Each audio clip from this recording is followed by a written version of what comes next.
Assalamualaikum warahmatullahi wabarakatuh. Kami dari kelompok 1 akan menjelaskan tentang perdagangan internasional. Berikut beberapa tayangan yang akan kami sampaikan. Yang pertama, ada pengertian perdagangan internasional yang akan dijelaskan oleh Haris Trianda Putra. Yang kedua, ada faktor penyebab terjadinya perdagangan internasional yang akan dijelaskan oleh Angel Kalista Devri. Yang ketiga, ada hambatan perdagangan internasional yang akan dijelaskan oleh Haris Trianda Putra. Yang keempat, ada manfaat perdagangan internasional yang akan dijelaskan oleh Iqbal Saputra. Dan yang kelima, ada bentuk perdagangan internasional yang akan dijelaskan oleh Gina Febiana. Yang pertama, saya akan menjelaskan tentang pengertian perdagangan internasional. Perdagangan internasional merupakan kegiatan jual beli yang dilakukan oleh dua negara atau lebih yang bertujuan untuk mendapatkan keuntungan. Kegiatannya meliputi ekspor dan impor. Ekspor merupakan kegiatan menjual barang dari dalam negeri ke luar negeri, sedangkan impor merupakan kegiatan membeli barang dari luar negeri ke dalam negeri. Faktor penyebab terjadinya perdagangan internasional. Yang pertama, adanya perbedaan sumber daya alam suatu negara. Yang kedua, adanya perbedaan kualitas sumber daya manusia suatu negara.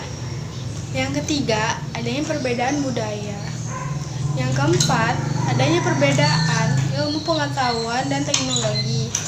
Dan yang terakhir, ada perbedaan lainnya seperti perbedaan upah, perbedaan biaya, perbedaan produksi, dan perbedaan selera.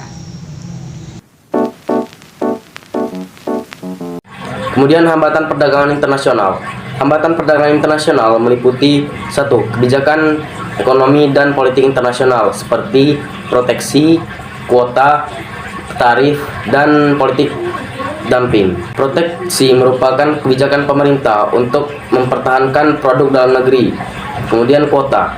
Kuota merupakan kebijakan pemerintah untuk membatasi barang dari luar negeri ke dalam negeri. Kemudian tarif. Tarif merupakan kebijakan pajak untuk barang ekspor atau impor. Kemudian politik dumping. Politik dumping merupakan kebijakan menjual barang di luar negeri yang lebih murah di luar negeri daripada di dalam negeri. 2. Perbedaan mata uang. 3. Adanya konflik besar di suatu negara. 4.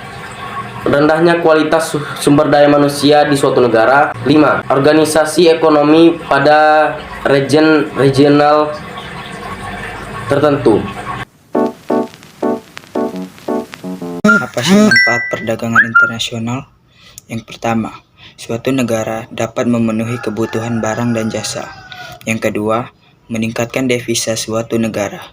Yang ketiga, mendorong kegiatan produksi.